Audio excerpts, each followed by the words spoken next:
Nous lisons notre Seigneur Jésus-Christ.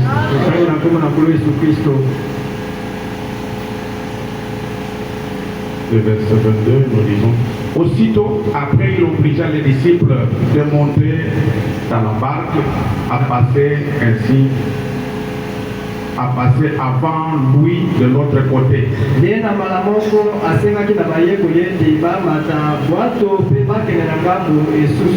Pendant qu'il enverrait la foule.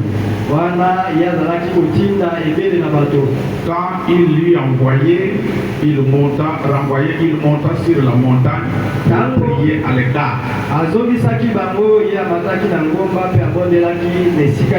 Et comme le soir était venu, il était là seul.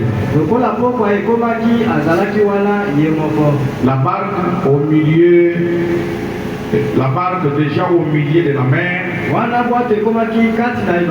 était battue par les flots. Car le vent était contraire.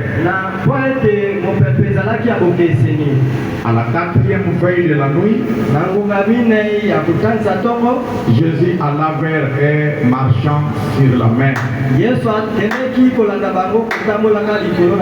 Quand les disciples le virent marcher sur la mer, ils firent troublés et dit: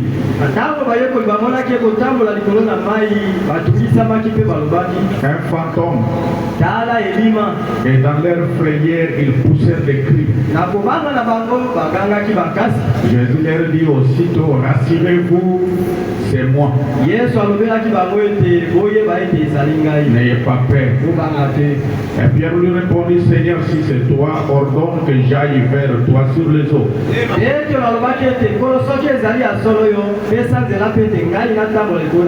Et il dit: viens, Pierre, viens. Pierre sortit de la barque et marcha sur les eaux.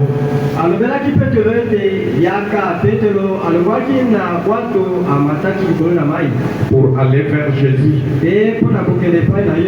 Mais voyant que le vent était fort, il y perd. Et comme il commençait à s'enfoncer, et il s'écria: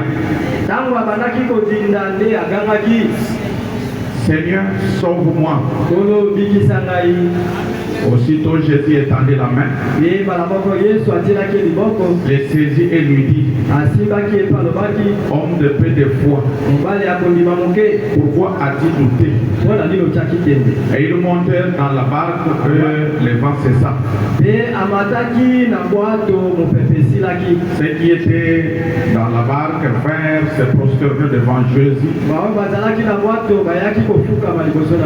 et dirent: tu es véritablement le Fils de Dieu.